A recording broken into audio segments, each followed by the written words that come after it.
Muy buenos días con todos. Qué bueno verles esta mañana. ¿Están listos para estudiar juntos la palabra de Dios? Sí, entonces es un buen... Gracias, Alex. Es un buen tiempo. Qué privilegio el que tenemos de poder venir y estudiar juntos la palabra de Dios. Tenemos una increíble oportunidad de conocer a Dios a través de su palabra y de poder estudiarla juntos. Estamos en medio de un estudio que hemos llamado Transición. Es un estudio verso a verso a través del libro de Josué. Si tú tienes tu Biblia esta mañana, puedes ir encontrando Josué capítulo 6, es donde vamos a estar esta mañana. Josué capítulo 6. Están llamando a alguien, creo. Dile que está en cuarenta. Dios está llamando. Entonces, Josué capítulo 6 es donde hemos llegado esta mañana en nuestro estudio a través de este libro. El libro de Josué es un libro que no solamente me ha bendecido al estudiarlo, pero me ha bendecido al poder encontrar en él no solamente datos históricos y cosas que nos confirman ciertas cosas con respecto a la veracidad de la Escritura, pero también con respecto a muchos principios y muchas cosas que tienen que ver con nuestra vida creyente como seguidores de Jesús. Hace algunas semanas te comentaba que el libro de Josué no solamente es un libro histórico, porque no solamente nos habla acerca de la historia, de cómo Israel entra a la tierra prometida, sino que también en este libro encontramos principios, encontramos lecciones, encontramos tipos y sombras de doctrinas, de enseñanzas que encontramos en el Nuevo Testamento. Y es fascinante ver la correlación que hay entre el Antiguo y el Nuevo Testamento. Específicamente, en nuestro estudio en el libro de Josué, encontramos que Josué es un tipo de Jesucristo. Josué y Jesús es el mismo nombre en diferentes idiomas, que significa la salvación de Jehová, Yahshua. Y es un tipo de Jesús, y Josué hace lo que Jesús hace por nosotros, para el pueblo de Israel. Los lleva a la tierra prometida. La tierra prometida también es una sombra, es una imagen de algo, es una imagen de la vida nueva, de la vida abundante que podemos tener en Jesús. Y no es una imagen del cielo necesariamente la tierra prometida, porque en el cielo no hay dolor, no hay guerra, no hay pecado, no hay sufrimiento. Y en la tierra prometida sí la hay. Y entonces la tierra prometida es una imagen de la vida hoy, de esta vida que Cristo ha muerto para darte, la vida que tú puedes tener hoy, esa vida abundante que Él te promete. Esa es la tierra prometida. Y cuando te das cuenta, en la calle hay mucha gente que está frustrada, está estresada, está cansada, está llena de problemas y dudas, y la gente está así como que súper cargada y tienes que tener cuidado porque vas y miras mal a alguien y te puede pegar, y la gente maneja como si el fin fuera el fin del mundo, y es increíble. Pero Dios no quiere que vivas así. Dios tiene otro plan, otra manera de vivir, una vida llena. Esa tierra prometida es una tierra que era llena, dice, que donde abundaba leche y miel. Lo que quiere decir que era una tierra fértil, una tierra llena de recursos, una tierra abundante. Y eso es justamente lo que Jesús nos da. Y no estamos hablando de recursos económicos necesariamente, estamos hablando de recursos verdaderos, de recursos espirituales. Dios, Cristo, quiere que tú tengas una vida completa. Y no una vida completa basada en una circunstancia, basada en un sueldo, basada en un trabajo, en una posición, en un eje de influencia, sino que está basada en el fruto de su espíritu, creciendo y fluyendo abundantemente a través de ti. Una vida en la que si la gente alrededor puede ver, va a darse cuenta y va a observar la diferencia. Una vida abundante, una vida llena, de algo que el mundo no tiene, el fruto del Espíritu Santo. Eso es lo que Dios quiere darte, es una vida llena. Pero no es fácil. Así como no sería fácil para el pueblo de Israel entrar en esa tierra prometida. Ellos tendrían batallas que pelear, tendrían muros que derribar, tendrían muchas cosas que hacer para poder entrar a esa tierra prometida. Y este libro es fantástico porque nos enseña cómo es que Dios conquista esas áreas que el enemigo ha conquistado, conquista esos lugares, esas ciudades dentro de nuestro corazón que Dios quiere conquistar. El título para nuestro estudio esta mañana es Derribando Muros. Porque aquí en el capítulo 6 hemos llegado a un punto crucial una de las más cruciales inflexiones en la historia del libro de Josué. Y es que hemos llegado a un punto donde el pueblo de Israel está en la frontera de la primera ciudad que conquistaría de la tierra prometida. Entonces, derribando muros es el título de nuestro estudio el día de hoy. Vamos a orar un momento y pedirle a Dios que intervenga y que Dios nos hable a través de su palabra. Señor, gracias por este tiempo, en verdad. Es un gran privilegio poder venir y estudiar juntos tu palabra y encontrarnos no solamente con información y datos acerca de tu palabra, pero encontrarnos contigo, Señor. Encontrarnos con el Dios de la palabra, encontrarnos con el autor y el consumador de nuestra fe. Señor, queremos reconocer que estamos, así como dijiste a Josué en este pasaje anterior al que leemos esta mañana, que retire el calzado de sus pies porque está en un lugar santo. Así nosotros ahora estamos en un lugar santo. Y no porque estamos físicamente en un lugar santo, pero porque tu presencia está con nosotros. Tu presencia está aquí, tú estás con nosotros y deseas hablarnos a través de tu palabra. Permite que nuestra mente y nuestro corazón sintonice la voz de tu Espíritu y podamos ser transformados como resultado de ese encuentro personal contigo. En el nombre de Jesús. Amén. Y entonces este libro nos cuenta acerca, de hecho en este capítulo, acerca de esta primera conquista. La ciudad de Jericó, ¿puedes decir conmigo Jericó? Jericó. Esa sería la primera ciudad que ellos conquistarían de la tierra prometida. Ahora, si has estado con nosotros las semanas anteriores, tú recuerdas que ellos de hecho ya están técnicamente en el territorio de la tierra prometida, pero lo que ha sucedido es que ellos han cruzado el río Jordán. Esta es la frontera del este, la frontera oriental, natural, ¿no? Frontera natural que sería el río Jordán. Milagrosamente Dios detiene las aguas del río Jordán, que estarían en su máximo caudal, porque es época de lluvia, es tiempo de cosecha. Y entonces Dios para este río, ellos cruzan, imagínate, 2 millones de personas cruzando el río Jordán, posiblemente hasta 1 kilómetro de distancia hacia el otro lado, en tierra seca.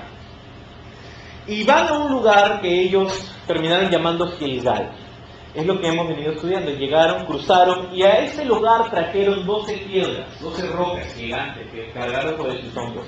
Y trajeron varios kilómetros hasta llegar a este lugar que llaman Gilgal, que era el lugar de esta memoria. Aquí en Gilgal es donde pasan unos días, hasta quizá unas semanas, el pueblo de Israel, después de haber cruzado el río Jordán. Y pasan ahí, celebran la Pascua, y sucede el rito de la circuncisión que estudiábamos la semana pasada. Y ese es el lugar donde pusieron las rocas que trajeron del medio del Jordán, donde habían pasado en tierra seca. Ese es el lugar de la consagración, el lugar del recuerdo, donde verían esas piedras. Y imagínate, ser parte del pueblo que pasó, y ahora estás en Gilgal y estás viendo cada día cuando te levantas y sales y entras y ves esas piedras y dices, increíble, esas son las piedras del Jordán. Dios nos hizo pasar a través de este río, Dios abrió estas aguas, Dios hizo un milagro para que nosotros estemos aquí. Esto sería un recordatorio perenne para ellos mientras estaban en Gilgal, de que Dios, para Él no hay nada imposible. Y Él, de hecho, cuando menos lo esperamos, se presenta en nuestras vidas de formas tan tangibles. Y eso es lo que ellos venían en este lugar. Pasaron quizá un par de semanas hasta que se recuperaron y celebraron la Pascua. Y ahora, pues, Gilgal no era una ciudad en sí, era un sitio donde habían escogido para hacer su campamento mientras que conquistaban las ciudades de la tierra prometida. Y ahora Jericó fue la primera ciudad propia que estaban a punto de conquistar. Y estaban quizá, Josué particularmente, estaban quizá un poco, lleno de dudas o miedos o temores, ¿no? Imagínate ser el encargado de 2 millones de personas para traerlas a este lugar donde no sabes qué va a pasar, donde no sabes qué va a suceder mañana, no sabes cómo. Imagínate, Josué, si yo me pongo en sus zapatos, yo estaría súper estresado, no sé qué haría, no sé qué voy a estar haciendo, cómo voy a guiar a este pueblo, cómo vamos a conquistar esta tierra. Y ahí está. Y el capítulo 6 empieza de una forma que no es muy alentadora. Dice el versículo 1.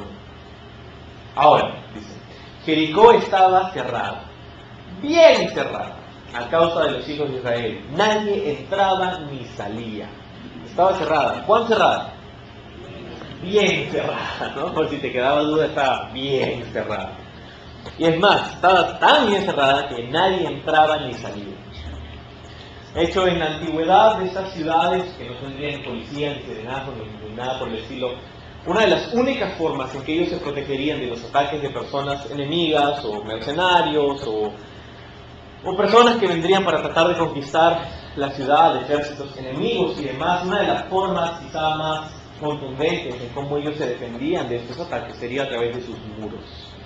Construían muros alrededor de la ciudad, y estos muros tendrían puertas que cerrarían y nadie entra y nadie sale. Ese es el caso con Jericó.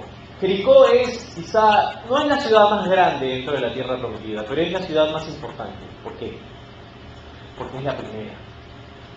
Es la primera ciudad, esa es la primera ciudad que van a conquistar, es lo que va a dar paso al resto de cosas que van a suceder.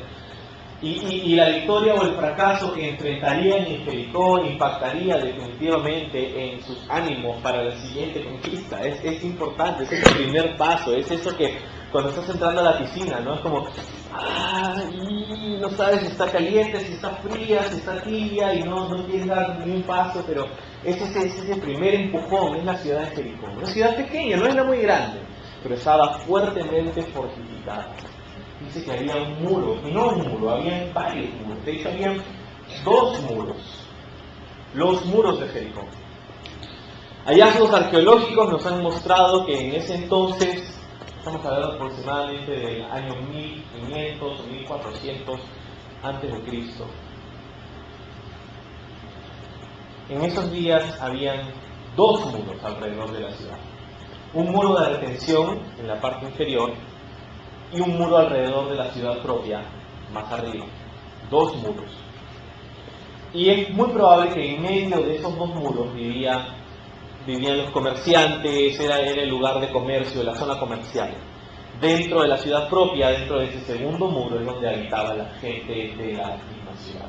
Entonces, tienes el muro de retención, el comercio, y probablemente en este nivel intermedio donde vivía Rahab, el segundo muro en la parte superior, y las habitaciones y las casas y los almacenes y todo eso de residencia. Entonces, esa era Jericó. Ahora estaba bien cerrada. Habían 2 muros bien cerrados. Ahora, era normal en esos días tener un cierto toque de queda. Las puertas se abrían a cierta hora y se cerraban a cierta hora, y eso permitía el ingreso y la salida de personas, a comerciantes, turistas, viajeros, en fin. Ahora, lo que dice aquí es que los de Jericó, los jericanos, habían tomado medidas extra de seguridad porque los hijos de Israel estaban a la vuelta de Egipto. Entonces no había ya un toque de queda, era permanente, las puertas estaban cerradas permanentemente. Ahora, eso puede ser problemático para los de Jericó, ¿no? Porque imagínate, si cerramos las puertas de la ciudad, nadie entra, nadie sale. Lo que quiere decir que lo que tienes en la ciudad es lo que vas a tener para el resto de tu vida, ¿no? A no ser que abras la puerta y salgas por ahí. Habían 2 cosas esenciales que necesitaban para sobrevivir: alimento y agua. Alimento y agua. Con el resto podrían sobrevivir, pero sin estas 2 no pasaría mucho tiempo hasta que mueran de hambre o mueran de sed. Ahora, agua, Jericó es conocida porque tiene manantiales subterráneos. Y es muy probable que en esos días tenían acceso a estos manantiales subterráneos, lo que les funcionaría muy bien, porque podrían cerrar las puertas sin cortar su recurso de agua. Recursos, y ahí hay problema. Alimentos, ¿de dónde sacaban esos alimentos? Bueno, si ellos cerraban las puertas, se quedaban sin alimentos. Estos iban a escasear, no iban a durar mucho sin alimentos. De hecho, yo me puedo acordar hace unos años, hace como 6 años, 7 años. Estábamos en Cajamarca, mi esposa y yo vivíamos en Cajamarca, y ese fue el tiempo no sé si te acuerdas, ¿no? De todo el tema de las minas, y de Conga, y el oro, y Conga Nová, y Conga Cibal, y todo eso. Entonces, estábamos viviendo ahí en ese tiempo donde el pueblo salió y marchaba y protestaba en contra de este acuerdo que el Estado había tenido con las compañías mineras y todo eso, por el oro y la laguna, y tú sabes todo ese problema. Pero escaló rápidamente y no solamente había marchas de protesta, sino que en poco tiempo comenzaron a tomar las carreteras de acceso y cerraron, hicieron paros de transportistas y después de los paros comenzaron a tomar las calles. No solamente no habían buses o transporte público, sino que ahora habían cerrado las carreteras, y no solamente cerraron las carreteras, pero también comenzaron a cerrar los terminales de buses, ¿no? que entran, las diferentes líneas de autobuses que entran y salen de la ciudad, cerraron eso también, y también cerraron la carretera del aeropuerto. Lo que quiere decir que literalmente nadie entraba ni salía. Y nosotros estábamos ahí. Y era un tiempo difícil porque era el final de un semestre del Instituto Bíblico, donde estábamos sirviendo con mi esposa, y los alumnos tenían que irse a casa. Y muchos de ellos eran de Estados Unidos, tenían vuelos que tomar para ir de vuelta a casa. Y no podían entrar al aeropuerto, no había vuelos. Entonces estábamos orando, y Señor, ¿qué va a pasar? Y salimos a las calles y teníamos, tú sabes que el semestre se planea hasta cierto día y después ya nadie más está, lo que quiere decir que no hay más recursos, no hay comida, porque se supone que no va a haber nadie. Entonces llegó ese día y se fue ese día y teníamos que salir para comprar alimentos, y cada día que salíamos a comprar alimentos había menos alimentos porque nadie entraba ni salía. La gasolina comenzó a escasear. Si tenías la suerte de tener un medio de transporte, no te servía para nada sin gasolina. La gasolina comenzó a escasear, la carne comenzó a escasear, los productos no perecibles comenzaron a escasear, y después de unos días lo único que teníamos era arroz y frijoles, ¿no? Y eso es lo que estábamos comiendo. Y estábamos orando porque llegaba el día donde los alumnos tenían que salir de vuelta para Lima para poder tomar sus vuelos para Estados Unidos. Y estábamos orando, no sabíamos cómo íbamos a hacer. Y si no, tendríamos que reembolsarle a todos sus alumnos sus pasajes y todo eso. Era como, no sabemos cómo vamos a hacer. Y Dios abrió la puerta y nos comunicó con la Embajada de los Estados Unidos, que cuando se enteraron que habían ciudadanos norteamericanos en Cajamarca atrapados ahí, mandaron un avión de las Fuerzas Armadas y nos metimos todos en ese avión y regresamos a Lima. Y la gente, cuando íbamos al aeropuerto, nos miraba diciendo, ¿ustedes a dónde van? Y los que se querían ir con nosotros nos decían, ¿cómo es? ¿No? y entonces llegamos a Lima por las gracias de Dios, y nos recibieron ahí en el aeropuerto, donde la embajada estaban asegurándose que sus ciudadanos estaban todos bien, y nosotros, y entonces llegamos a Lima y todo bien. Gracias a Dios. Pero yo puedo saber cómo es eso, ¿no? De estar cerrado en un lugar donde nadie sale y nadie entra en esa experiencia. Y eso es lo que estaba sucediendo en Jericó. Nadie sale, nadie entra. Esto podría ser perjudicial para ellos si se les acababan los recursos. Ahora, un dato interesante. Acuérdate que los de Israel cruzaron el tiempo de primavera, que era también tiempo de lluvia, que era también tiempo de cosecha. Quiere decir que acababan de traer la cosecha del año adentro de la ciudad. Entonces ellos dijeron, cerremos las puertas y se acabó, que se mueran ellos de hambre afuera. Nosotros tenemos la cosecha de todo un año y tenemos manantiales subterráneos, vamos a estar bien. Ellos se van a morir de hambre antes de que nosotros lo hagamos. Y cerraron las puertas, cerraron los muros, también 2 muros, estaban cerrados, estaban llenos de recursos, tenían manantiales subterráneos. Jericó estaba muy bien. Problema para Josué y el ejército de Israel, gran problema. Más, versículo 2 me encanta, ¿no? Jericó estaba bien cerrada, más Jehová, me encanta eso, si quieres subrayarlo en tu Biblia estaría chévere. Más Jehová, ¿verdad? Era imposible penetrar esta ciudad. Un ejército de nómadas que han vivido 40 años en el desierto, que no tenían torreones, ni arietes, ni tanques, ni nada. Era imposible conquistar esta ciudad. Uno de los métodos de conquista de las ciudades de la antigüedad era rodear, sitiar la ciudad y esperar a que se mueran de hambre y luego entrar cuando sus soldados estaban lo suficientemente débiles. Esto no sucedería en Jericó porque tenían recursos para todo un año y agua potable. Entonces era imposible para los hijos de Israel conquistar esta ciudad, pero no para Dios. Por eso me encanta ese contraste en el versículo 1 y 2. Dice, más Jehová dijo a Josué, mira, yo te he entregado en tu mano a Jericó. Wow, ¿puedes leer eso otra vez? Dice, yo he entregado en tu mano a Jericó y a su rey y sus varones de guerra.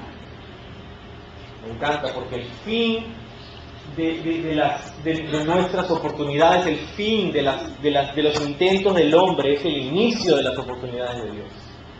cuando para nosotros es inalcanzable, cuando para nosotros ya no hay esperanza, cuando para nosotros ya no hay salida, cuando para nosotros ya estaba como si no fuera a suceder, de pronto Dios le dice, no, tranquilo, yo lo voy a hacer.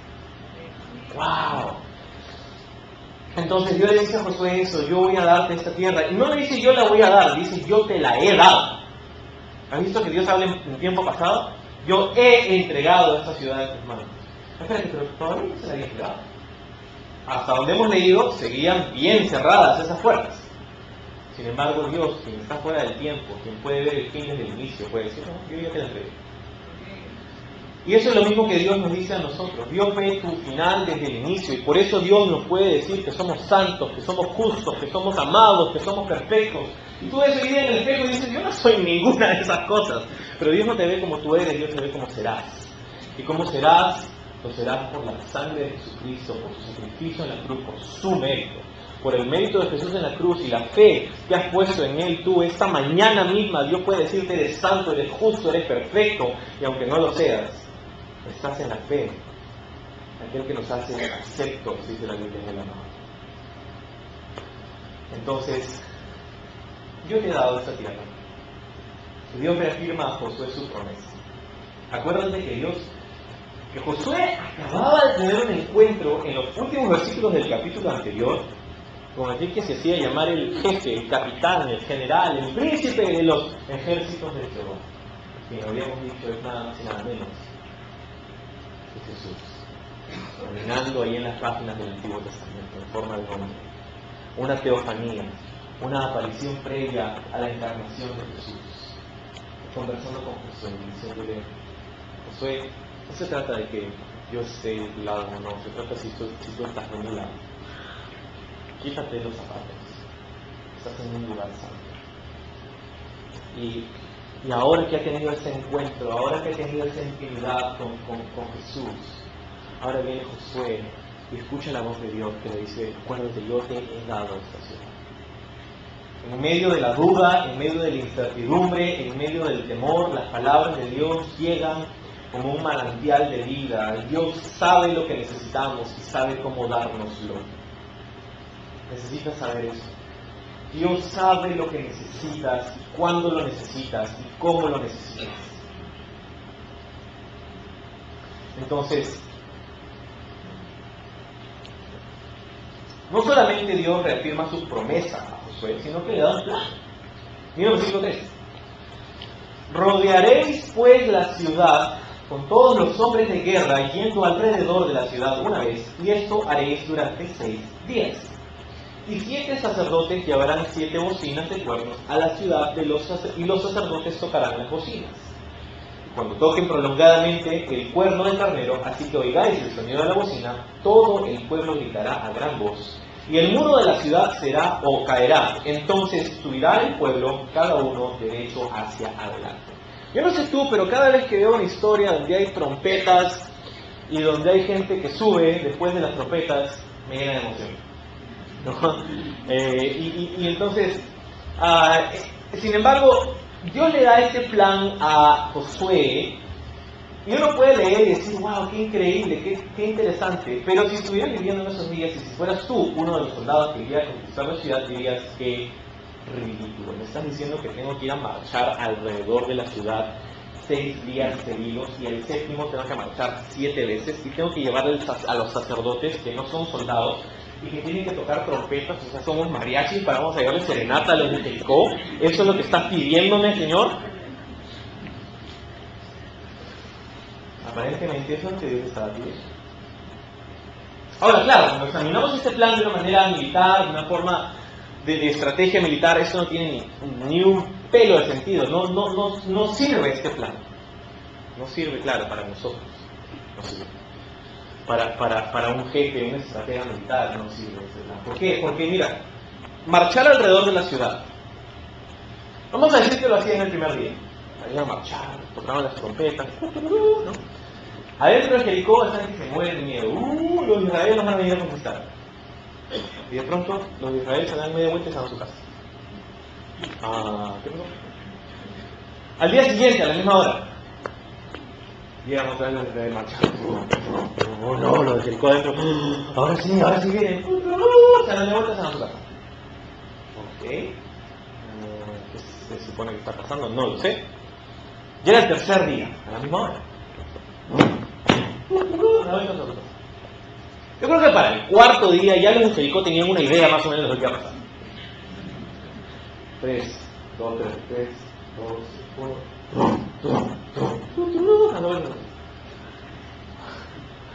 Quinto día.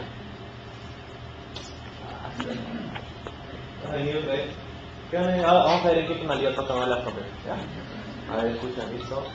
3, 2, 1. Espera, ahorita tocan las trompetas. Sexto día. ¿No crees que a los de Jericó les hubiera sido muy fácil poner un par de arqueros encima del muro y sacarle la mugre a los de Israel? Hubiera sido facilísimo. Tenían 6 días para hacerlo y después del tercer día probablemente tenían una idea muy clara de a qué hora y cómo lo iban a hacer y qué es lo que iba a pasar. Eso quiere decir que al ir y marchar alrededor de la ciudad, los ejércitos de Israel se estaban haciendo extremadamente vulnerables a los ataques de Jericó. No tiene sentido este plan militar. No solamente eso, sino que ahora, después de 7 días y el séptimo día marchar 7 veces, tienes un ejército exhausto. Imagínate que ser parte de ese ejército, ¿no? El primer día, como cuando sales a correr, ¿no? Comienzas a salir a correr, sales a correr, qué chévere, todas las energías del mundo. Te regresas a tu casa, ¿no? Tú vas soleado, qué bacán, qué chévere, te sientes súper bien. Nunca me he sentido con tantas energías en mi vida. ¡Wow! ¡Qué increíble! Llega el segundo día, estás con la emoción al mango y estás saliendo a correr. Llega el fin del segundo día y el inicio del tercer día y ahora comienzas a sentir los dolores musculares del primer día. Y ahora hace frío.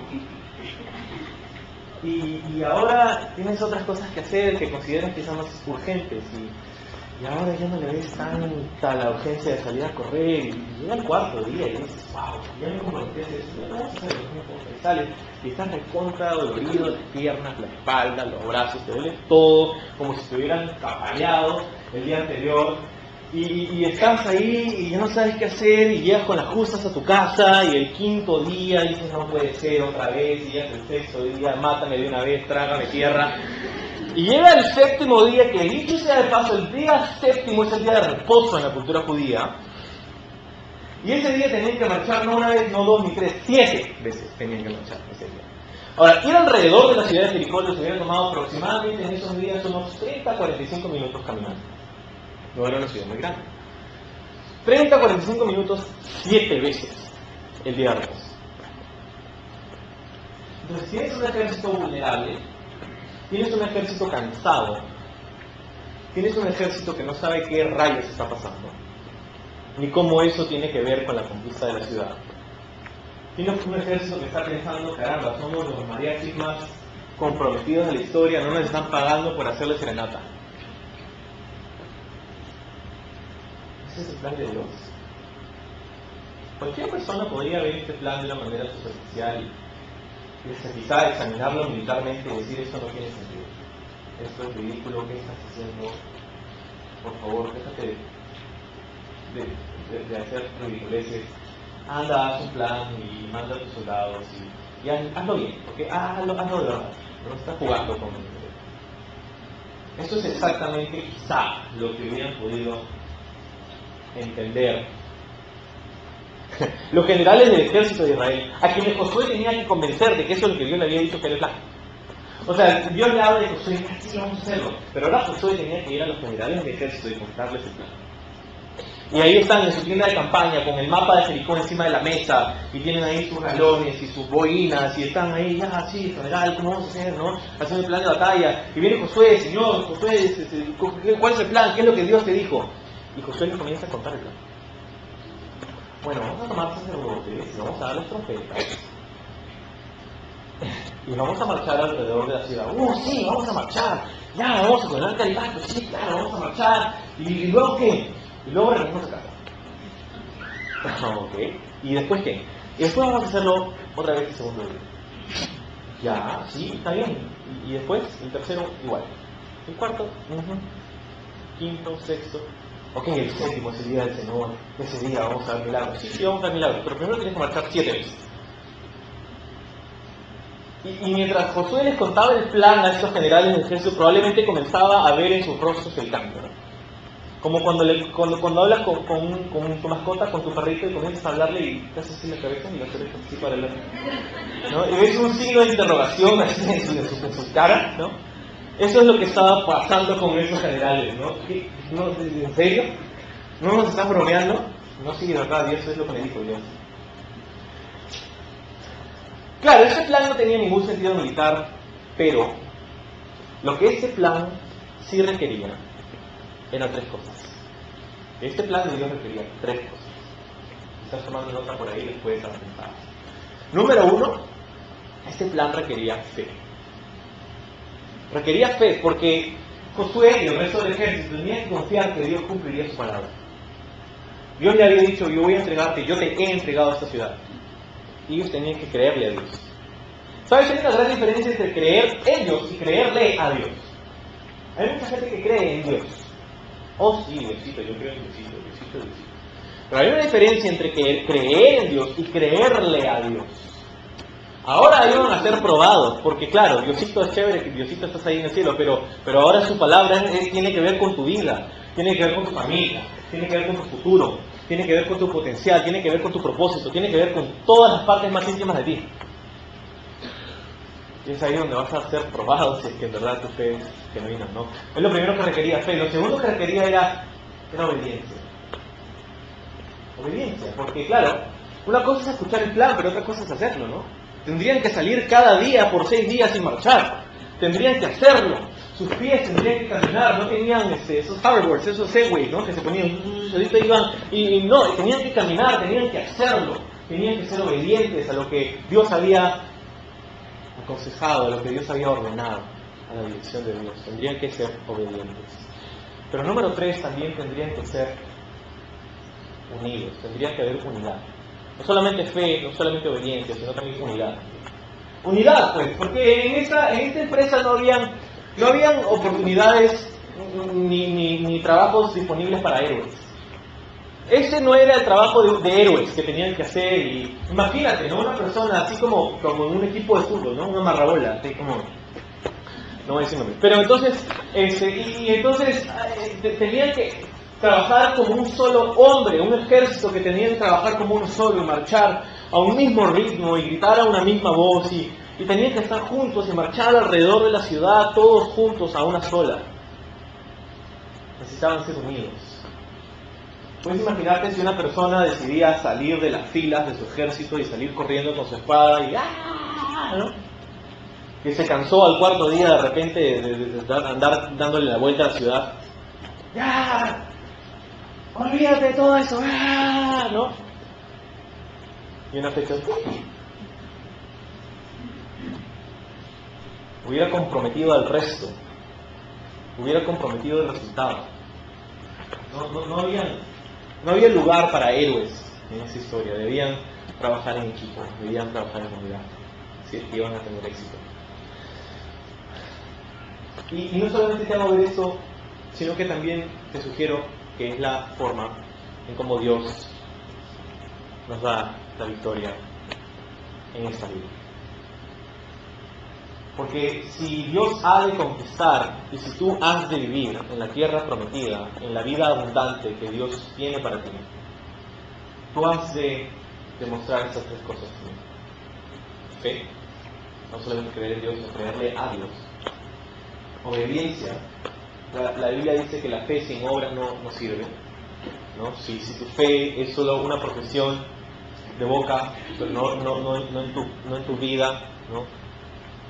Si tu fe no cambia tu vida, si no te afecta, si lo que escuchas el domingo no afecta tu lunes, y tu viernes, y tu sábado, no te sirve de mucho. Entonces, fe y obediencia, pero también unidad. Estas 3 son indispensables, yo creo, si es que vamos a vivir en la tierra prometida. Porque acuérdate que la tierra prometida no era la tierra de un solo hombre, era la tierra de un pueblo. Y esta vida que Dios tiene para ti no es la vida individual, egocentrista que el mundo te vende. Es una vida de comunidad. Es una vida de comunidad. Tú puedes tener fe, pero si no tienes obediencia, es suficiente para funcionar. Tú puedes ser una persona muy obediente, pero si tú no tienes fe, vas a ser obediente ¿para qué? Para que al final de tu obediencia te des cuenta que en realidad estabas en rebelión. Entonces puedes tener fe y si no tienes obediencia no te sirve. Puedes ser obediente y si no tienes fe tampoco te sirve. Pero puedes tener fe y obediencia, entre comillas, pero si no tienes unidad, tampoco te va a servir. Porque en realidad no estás haciendo bien. ¿Cuántas veces hemos topado con personas que dicen ser cristianas? Oh, sí, yo soy cristiano. Ah, sí, sí. Pero yo no voy a la iglesia. Yo no soy de la iglesia. Yo yo estoy cristiano en mi casa. ¿No? Yo hago mi iglesia en casa y ahí solo leo mi Biblia. Yo soy solo. Yo soy cristiano. No, es que yo, la iglesia no. Por favor, esas son ahí la gente cae, como somos ahí, no. Yo sí creo en Dios, yo respeto a Dios, yo leo la Biblia y todo, ¿no? Pero no soy de la iglesia, no es para mí. Bueno, yo te digo lo siguiente.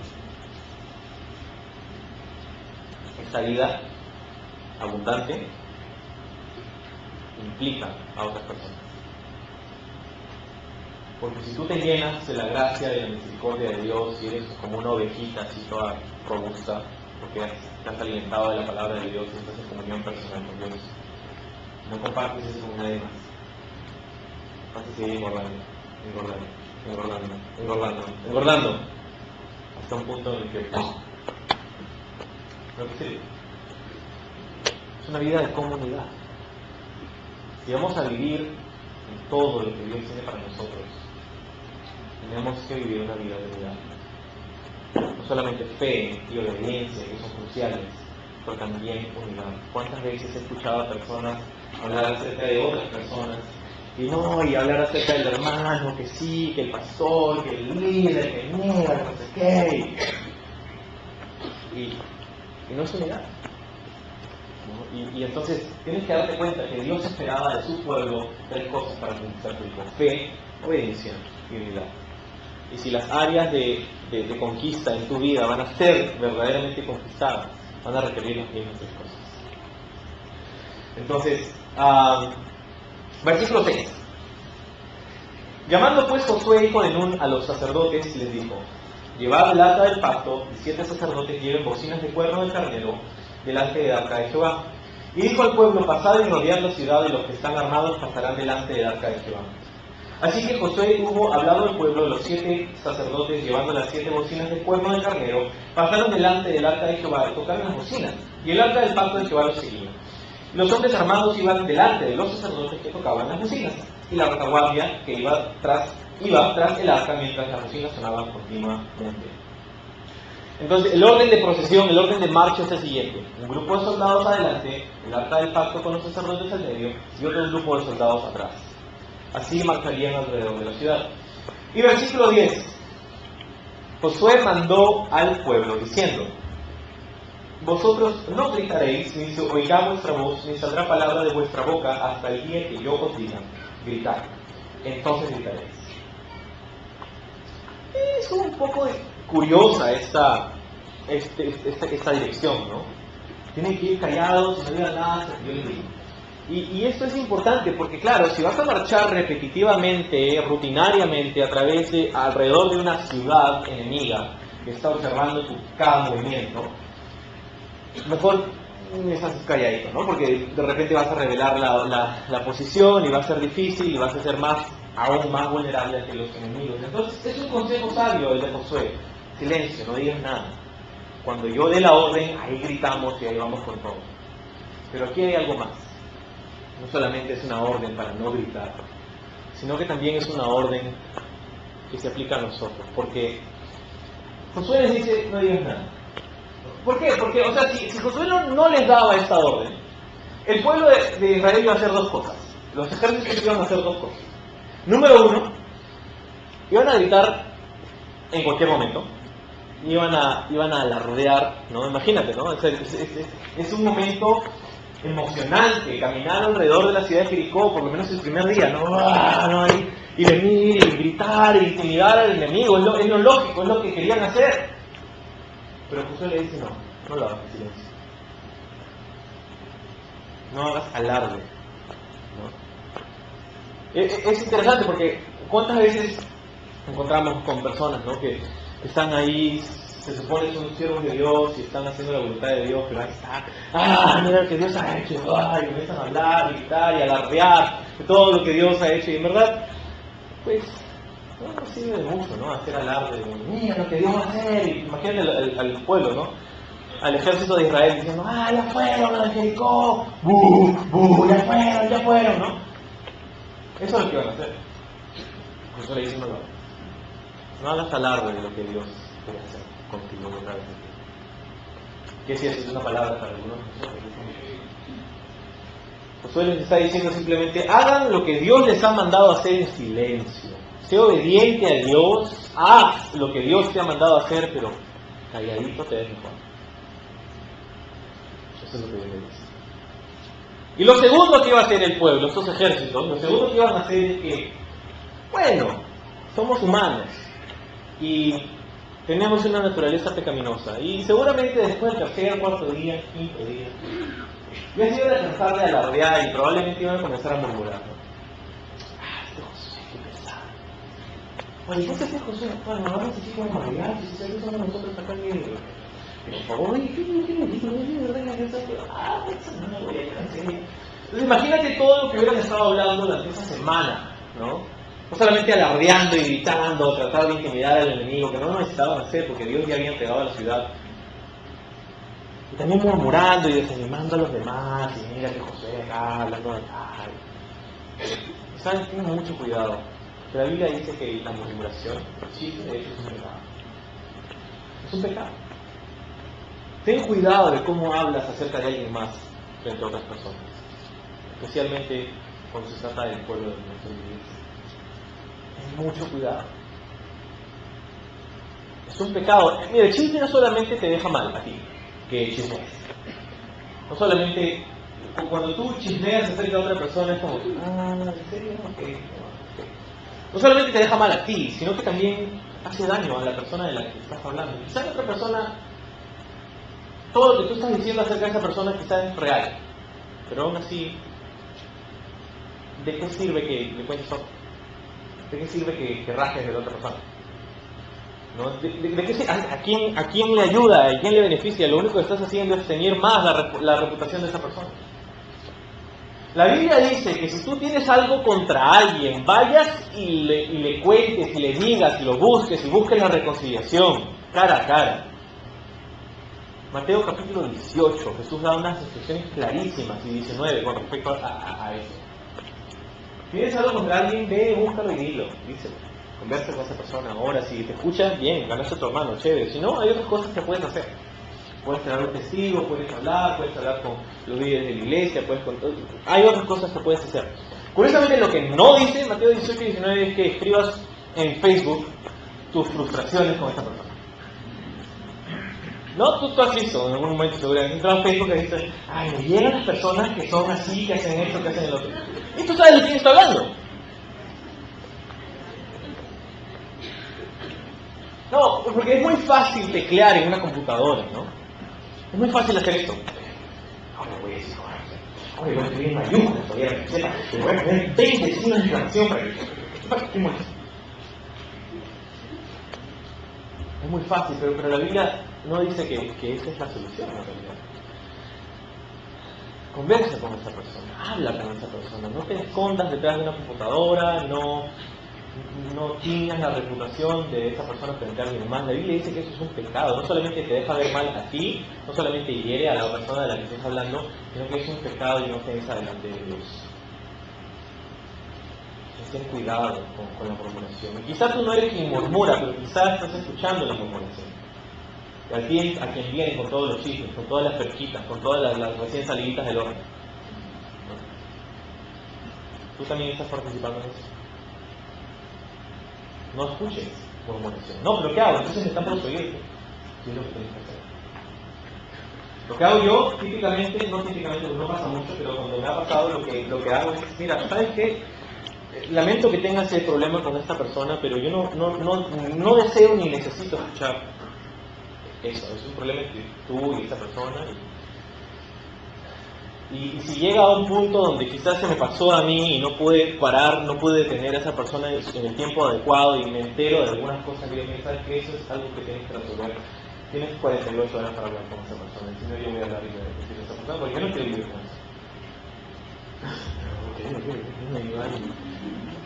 Entonces, no murmuración ni escuchar murmuración, estás participando en algo que no agrada a Dios. Tienes algo contra alguien, le dice, conversa con esa persona, que escuche tu voz, que vea tu voz, interesa en esa persona, que tú veas, que tú la veas cara a cara, que converses, porque es muy fácil malinterpretar, es muy fácil tergiversar las palabras que son escritas por computador. No. Entonces, Josué le dice, calladitos,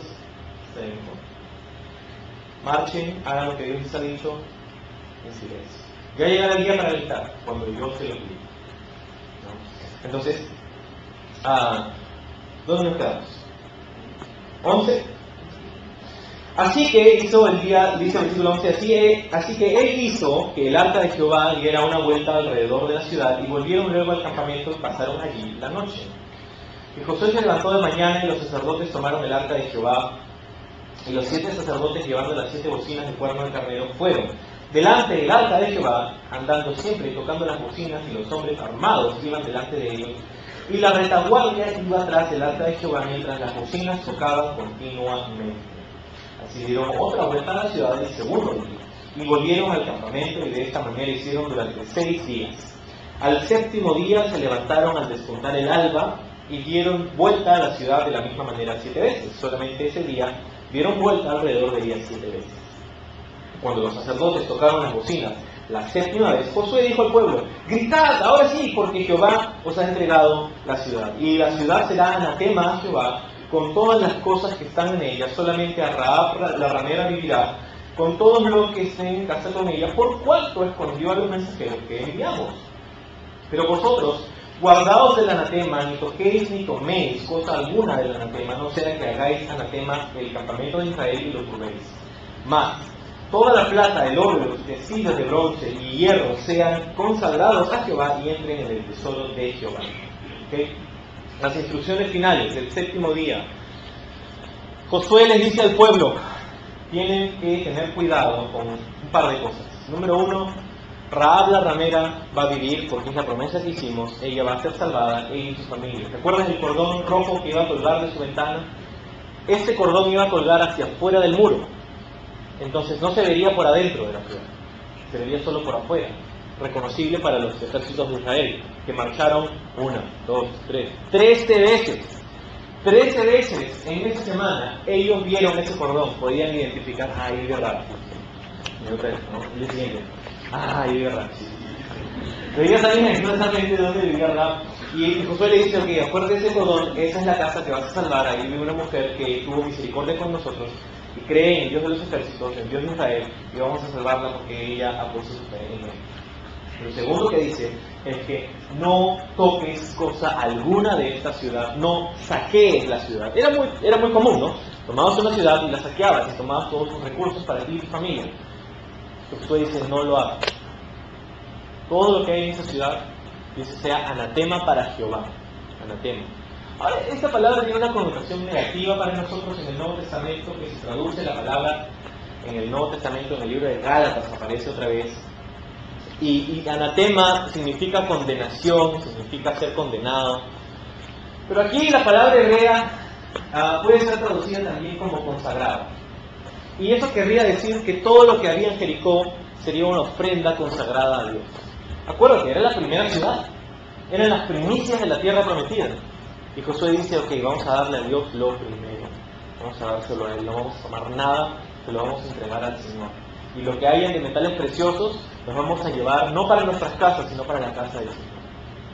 Imagínate, aquí hay un principio espiritual muy importante. Y es este. Si esperamos ser honrados y bendecidos por el Señor, necesitamos darle a Él lo primero. Necesitamos darle a Él lo primero. ¿A qué me refiero? Darle a Él lo primero. Lo primero de tu día, lo primero de tu semana, lo primero de tu mes, lo primero de tu año.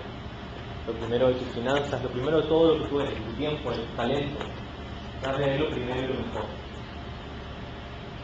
Tu día, ¿no? Empezar el día dándole al Señor, entregándote y consagrándote delante del Señor. Acuérdate que ellos iban a entrar y salir de dónde durante esa semana, de Gilgal, el lugar de la consagración, el lugar del recuerdo, donde estaban las piedras del Jordán. Eso quiere decir que cada día iban a empezar y terminar en ese mismo lugar. Y es así como debemos empezar y hacer nuestros días, empezar y terminar el día en ese lugar de consagración a Dios. Empezar el día y antes de que haga cualquier otra cosa, seguir en oración, Señor, aquí está ese día, aquí estoy yo, Señor, me entrego a ti, te entrego a ti mi vida y haz conmigo ese día lo que sea tu voluntad. Y cuando comienzas a hacer eso, vas a vivir diferente, vas a ver diferente. Vas a ver diferente, porque lo que antes era un obstáculo, ahora es una oportunidad. Y lo que antes era una frustración, ahora es simplemente una oportunidad más para poder ver la mano de Dios. Y te das cuenta que todo lo que sucede en tu vida está en sus manos, porque tú has puesto tu vida en sus manos. Y empezar y terminar cada día, si darle lo primero de tu semana, estamos el primer día de la semana, domingo, estamos dándole al Señor ese tiempo tan valioso, ¿verdad? El primer día de nuestra semana, lo primero de nuestro mes, ¿no? Como sea que se vea eso en nuestro servicio al Señor, en nuestro compromiso con las cosas de Dios, a dar lo primero de nuestro año. Me encanta cómo empezamos este año como iglesia. Si nos acompañaste en el mes de enero y febrero, hicimos 21 días de ayuno y oración, ya haciendo una proclamación como iglesia. Vamos a empezar este año dependiendo del Señor. Vamos a empezar este año confiando que Dios quiere hacer su voluntad en nuestra vida, y que Dios lo va a hacer a su manera, y nos alineamos con su voluntad, y hay que continuar haciéndolo en nuestras vidas personales cada cierto tiempo. Pero me encanta que hicimos así este año, porque creo que Dios va a honrar eso, y este año estamos viendo al Señor hacer cosas y obrar, y estamos viéndole a Él hacer cosas increíbles. Entonces, el principio, darle a Dios lo primero, la primicia, darle a Él lo primero y lo mejor de nuestra vida. Muchas veces otras cosas pueden tomar el primer lugar, cosas que no son tan importantes, pero sí parecen más urgentes, ¿no? Hay cosas que parecen más urgentes, pero no terminan siendo tan importantes. Le prestamos más atención al trabajo, más atención a la familia, más atención a las responsabilidades, más atención a cosas que no son malas, pero no son lo primero. Y terminamos desenfocados, y con una lista de prioridades en desorden. Entonces, qué importante. Recuerda esto que dice Josué, porque la próxima semana, el problema del próximo capítulo va a tener que ver con esto. Josué dice, no toques nada, todo es para el Señor, vamos a entregárselo a Él. Okay, si quieres saber lo que pasa, lee adelante esta semana y vienes preparado para el próximo año. Pero, entonces, vamos a darle al Señor las primicias de la tierra prometida. Esto requería fe. No, requería fe, porque ¿cómo sabían que habría una segunda, una tercera, una cuarta ciudad? No sabrían en ese momento. Todo lo que había era Jericó. No sabían qué iba a pasar después, pero estaban confiando en el Señor. Me gusta que dice ahí, guárdate, no toques, no tomes. Porque esa es una progresión. Guárdate, no toques, no tomes.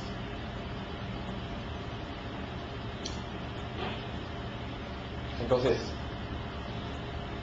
cuando hablamos de pecado, ¿no? El pecado, a veces pensamos, un escándalo, ¿qué pasó? ¿Cómo es posible que esta persona pudo haber hecho esto? ¿Cómo es posible que nosotros mismos hagamos esas cosas? Todo pecado tiene historia. Nadie se ha caído jamás por un barranco si no se ha acercado primero a él. Y así sucede. Guárdate, no toques, no tomes. Versículo 20. Entonces el pueblo gritó. ¿Puedes gritar? Ya. Y los sacerdotes tocaron las bocinas, y aconteció que el pueblo hubo oído el sonido de la bocina, y gritó con gran vocerío, parece trágico limeño. Y el muro se derrumbó, y el pueblo subió a la ciudad, cada uno derecho hacia adelante, y lo tomaron. Y destruyeron a filo de espada todo lo que estaba en esa ciudad, hombres, mujeres, jóvenes, viejos, hasta los bueyes y las ovejas y los asnos. Era una destrucción total y completa, una toma, una conquista total y completa. El muro se derribó. Espérate, ¿me estás diciendo que tengo que creer que porque un par de soldados gritaron y tocaron un par de trompetas y cantaron un par de canciones, que el muro se derribó y que... De hecho, esa es una de las cosas que la gente cuestiona, ¿no? Que los muros van a caer y cómo son. Ahora, ¿cómo sucedió? No tengo idea. Hay algunos que quieren decir que es un terremoto y todo lo demás. Hay precedentes para actividad sísmica en esa zona, pero sería bastante complicado, ¿no? O sea, imagínate que Josué dependa todo su plan en el próximo terremoto, ¿no? O sea, ya chicos, cuando venga el terremoto ahí van corriendo. ¿Cómo vamos a saber cuándo es un terremoto? Van a pasar años y ahí están haciéndose viejos, ¿no? Esperando el terremoto. Entonces, no sé, puede ser. Dios puede haber hecho cualquier otra cosa, pero lo que deberíamos preguntarnos quizá es si tenemos evidencias de esto. Evidencias de que esto en realidad sucedió. Y la respuesta es sí, sí las tenemos. A partir del 1900 han habido excavaciones en esta ciudad de Jericó, que se llama hoy Tel Es Sultán, ahí en Israel, en el Banco Occidental. Entonces, tenemos ahí a la ciudad, la ruina de Jericó, y la ciudad de Jericó el día de hoy, la nueva ciudad de Jericó, no está en ese mismo lugar, está a unos kilómetros de distancia, pero es un lugar de excavación. Y han habido varias excavaciones a través de los años, y han encontrado que en ese lugar hay evidencias de 2 muros que rodeaban la ciudad de Jericó, que fueron derrumbados en una ocasión, y hay evidencias de que esto formó una rampa que permitió probablemente a los soldados poder subir tal y como dice esto.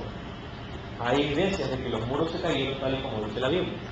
No solo hay evidencia de eso, sino que en la década del 50 hubo una excavación en la que encontraron, después de la Segunda Guerra Mundial, encontraron allí en Jericó ciertas cosas que me parecen muy interesantes. Por ejemplo, encontraron un lugar que parecía un almacén, donde había cántaros de barro llenos de trigo, llenos de grano. Eso es increíble, porque eso quiere decir que habían reservas de comida en la ciudad de Jericó cuando fue sitiada, cuando fue conquistada. Eso nos confirma 3 cosas. Número 1, nos confirma que el tiempo de conquista fue durante la cosecha, tal y como la Biblia lo dice. Porque imagínate, la puerta estaba cerrada, necesitaban recursos. Tenían recursos de todo un año, se habían acabado de terminar la cosecha y la habían traído dentro de la ciudad. Hay evidencia para eso. Nos confirma el número 2, que la conquista fue rápida.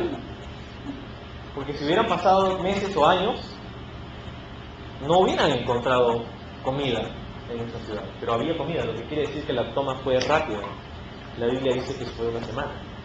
En ese sentido. Y otra cosa que nos confirma este hallazgo, pues, no solamente que sucedió rápido, no solamente que sucedió en el tiempo de la cosecha, sino que también encontraron allí pruebas de que había habido un incendio en Jericó. Un incendio. De hecho, acabamos de leer que cuando conquistaron la ciudad, versículo 24, consumieron con fuego la ciudad y todo lo que en ella había.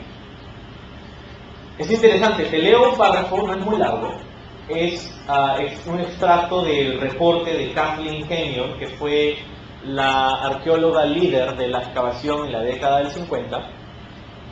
Y ese fue su reporte, quien, dicho sea de paso, no estaba tratando de probar la Biblia, simplemente estaba haciendo esta excavación en Jericó. Y este fue parte de su reporte. Dice: la destrucción fue completa. Los muros y pisos estaban ennegrecidos por el fuego y cada habitación estaba llena de ladrillos, madera y utensilios para el hogar. En la mayoría de las habitaciones los escombros habían sido fuertemente quemados, pero el colapso de los muros orientales parece haber sucedido antes de haber sido afectados por el fuego. Lo que está diciendo esta arqueóloga es que lo que ella encontró es que primero se derribaron los muros y que luego había sucedido un incendio, tal y como nos lo dice el texto. Y eso es algo que me dice mucho, porque vemos que con cada hallazgo de la arqueología, con cada movimiento de la pala de un arqueólogo, otro versículo, otro pasaje de la Biblia es confirmado, ¿no? Y es lo que encontramos en estos hallazgos, ¿no? Entonces, esto que ya nos confirma, número uno, que los israelitas no saquearon la ciudad, porque habían recursos ahí que hubieran podido tomar, que no tomaron. Es exactamente lo que dice el texto. Que era en efecto temporada de cosecha, porque tenían recursos abundantes, y que la toma de la ciudad duró muy poco tiempo. Junto con el incendio, junto con los muros, junto con todo lo que te acabo de decir. Esto no es un cuento, no es un mito, no es una fábula. Es más, vamos a leer el versículo 25. Dice, del 22, ¿no? Que nos faltaba leer. Dice, mas Josué dijo a los hombres que habían reconocido la tierra, entrad en la casa de la mujer ramera y haced salir de allí a la mujer, y todo lo que fuere suyo como lo jurasteis. Y los espías entraron y sacaron a Rahab, a su padre, a su madre, a sus hermanos, y todo lo que era suyo también sacaron a toda su parentela, y los pusieron fuera del campamento de Israel. Y consumieron con fuego la ciudad todo lo que en ella había, solamente pusieron el tesoro de la casa de Jehová, la plata y el oro, los utensilios de bronce y de hierro. Mas Josué salvó la vida de Rahab la ramera, y la casa de su padre y todo lo que ella tenía, y habitó ella entre los israelitas ¿hasta cuándo? Hasta hoy, por cuanto se escondió a los mensajeros que Josué había enviado para reconocer a Cristo. El versículo 25 está diciendo que Rahab, durante el tiempo de la escritura de este libro, seguía viva. Que los lectores originales de este libro podían corroborar que Rahab vivía. Rahab sí vivía acá en el 305. No, ahí. O sea, ellos podían corroborar esto. Lo que quiere decir que este libro fue escrito no cientos de años después del hecho. Fueron escritos durante el tiempo de vida de Rahab. Esto no permite el desarrollo de una fábula. Los sociólogos y las personas que estudian este tipo de cosas te dirán que necesitas como mínimo unos 100, 150 años para que se desarrolle una leyenda urbana, lo cual no tiene sentido porque este libro fue escrito desde el tiempo de vida de una mujer. No había tiempo para desarrollar un mito o una fábula. Hay algo arqueológico. ¿Te das cuenta? La Biblia puede ser confiada, la Biblia tiene recursos, la Biblia habla de cosas que son reales, de cosas que son genuinas, podemos confiar en la palabra de Dios. ¿Okay? Y por último quiero decirte acerca de Rahab, porque algunos leen eso y dicen, ¿cómo es posible que un Dios de amor pueda mandar a esas personas a matar a todo el mundo, que es un Dios que es un matón, es un genocida, es un... ¿no? Hay objeciones que la gente presenta con este tipo de cosas. Ahora, lo que no toman en cuenta esas personas muchas veces es que Dios había dado siglos a los cananeos para repetirse. Todo el tiempo que Israel estaba en Egipto, Dios no permitió que los israelitas fueran a la tierra prometida aún, entre otras cosas, porque estaba esperando que los cananeos se arrepientan. Las prácticas de Canaán, si lees en cualquier libro de la historia, no es historia cristiana, es historia universal, si tú lees las prácticas de Canaán, eran increíblemente inmorales y destructivas. Sacrificaban a sus hijos en los brazos de una estatua de hierro al rojo vivo, al dios Moloch. Tenían círculos de prostitución religiosa y templos que adoraban a Baal y cosas. Era una comunidad completamente inmoral y destructiva. Y Dios les dio más de 400 años para que se arrepientan y no lo hicieron. Prueba de que Dios estaba dispuesto a perdonar a cualquiera que se acercara a Él en arrepentimiento es el nombre de esta mujer, Rahab, quien, dicho sea de paso, era una prostituta. Lo que quiere decir que si una mujer tan inmoral como Rahab podía ser salvada por la gracia y misericordia de Dios, cualquiera de esos cananeos que hayan puesto su fe en Jehová, del Dios de Israel, como ella lo había hecho, hubiera sido perdonado también. Lo que quiere decir para nosotros es que cualquiera de nosotros, por más lejos o bajo que hayamos caído, nosotros también podemos ser merecedores de esa gracia. Y aquellos que recibimos el perdón de su misericordia, si unimos como Rahab en fe a Dios. Y entonces, no, Dios no es un Dios déspota ni genocida, es un Dios de misericordia, es un Dios de paciencia, de amor, de longanimidad. No, pero aún así no puede ser que Dios haya mandado todo eso. Sí, pero escucha. Vamos a decir que Dios no mandó a Israel en ese tiempo y hubiera esperado unos 100 años más. ¿Qué hubiera sucedido? Todas esas personas hubieran continuado haciendo lo mismo que estaban haciendo y hubieran muerto 100 años después. Vamos a decir por causas naturales. ¿Qué pasaba con toda esa generación que murió 100 años después en nuestra hipotética historia? si hubieran encontrado cara a cara con Dios y recibido su juicio eterno. De todas maneras, ¿verdad? Lo que pasa es que Dios mide el tiempo usando una unidad de medida diferente que nosotros. Nosotros medimos el tiempo con minutos, segundos, todo eso. Periodos de historia, en fin, la forma que Dios mide la historia es usando la unidad de medida de la moralidad o la inmoralidad. Lo que pasa es que Dios da tiempo a la humanidad para que se arrepienta. Pero la inmoralidad de la humanidad y de una sociedad en específico puede llegar a un punto de no retorno. Y es en ese momento donde la ira y el juicio de Dios cae sobre esa sociedad. Donde Dios ve en su omnisciencia que ya no hay vuelta atrás, que lo único que podría ser de beneficio para una cultura es su juicio. Entonces Dios estaba listo para perdonar a todo el mundo, si es que ellos venían como Rahab, en fe y arrepentimiento. Y eso es lo mismo que sucede con nosotros. Pero si tú rechazas, como rechazaron los de Canaán, la misericordia que podrían hallar en el Dios de Israel, lo único que nos queda es juicio. Entonces, hoy tú tienes una oportunidad, porque hoy tienes una decisión que tomar. En Hebreos capítulo 11, versículo 30 dice que los muros de Jericó cayeron por la fe. No cayeron por el sonido de las trompetas, ni por el terremoto, ni por nada, cayeron por la fe. Y así es como Dios conquista esas áreas de carnalidad, de pecado en tu vida. ¿Cómo? Como conquistó Jericó, a través de su espíritu. No se trata de cuánto te esfuerces, pero de cuánto dependas de él.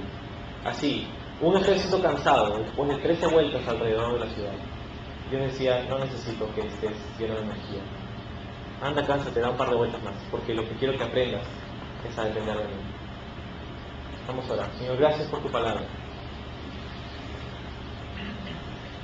Por tantas lecciones que podamos aprender esta mañana y, sin embargo, muchas que necesitamos aplicar directamente y personalmente en nuestra vida. Queremos pedirte, Señor, en este tiempo que al venir delante de ti podamos ser renovados en nuestra mente, en nuestro corazón, en esa consagración que tú deseas de nosotros.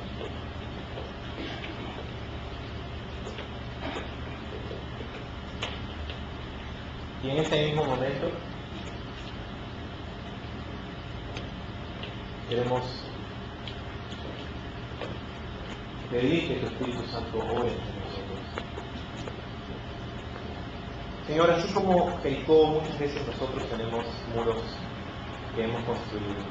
Tenemos muros de pecado, tenemos muros de incertidumbre, tenemos muros de miedo, tenemos muros de adicciones, tenemos muros de diferentes cosas que construimos con el tiempo.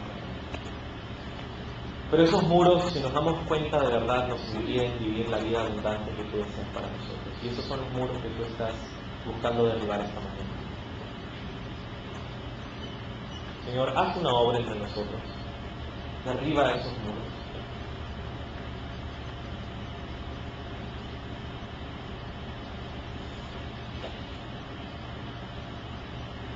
Si tú estás escuchando mi voz, si estás con los ojos cerrados, si estás orando, recibe las palabras de ánimo del Señor, de exhortación, de ánimo para ti, diciéndote que eso con lo que estás luchando, que esas áreas de debilidad, que esas adicciones, que esas cosas que parece que están fuera de control en tu vida, Dios es más que capaz y está más que dispuesto de conquistarlas, pero solo si tú te presentas delante de Él. Dios no necesita tu fuerza de voluntad, tus buenas ideas o tu talento. Dios solamente necesita tu devoción, tu compromiso, tu entrega a Él. Porque el pueblo de Israel necesitaba aprender ese día lo mismo que nosotros necesitamos aprender hoy. Y es que la victoria en esta vida no está en la fuerza de voluntad o en el ejército. Dice su palabra que no es ni por fuerza ni por ejército, pero es por su espíritu. Y de repente Dios te tiene dando círculos en la vida, te tiene dando vueltas y vueltas y no sabes dónde estás y por qué, y estás cansado y te estás cansando. Y la cosa es que quizá Dios quiere que te canses para que te des cuenta que no es por ti, sino es por Él.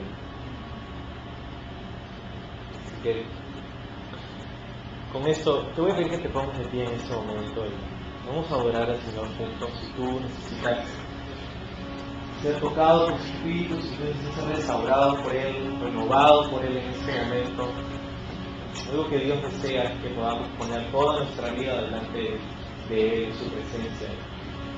Y que puedas poner toda tu vida delante de Dios como con manos abiertas.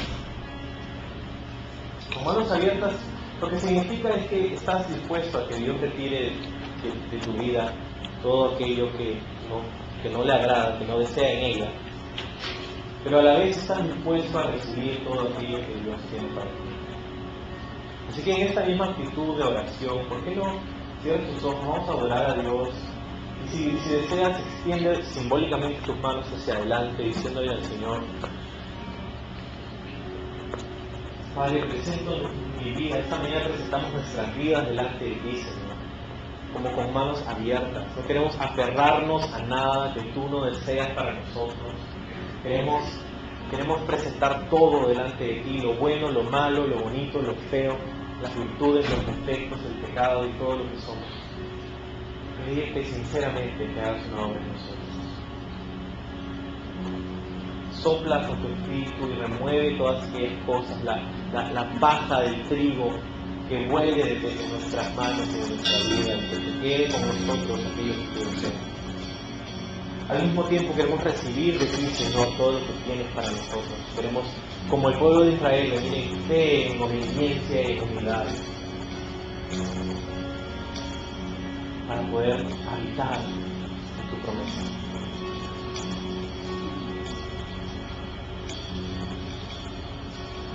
Vamos a adorar al Señor.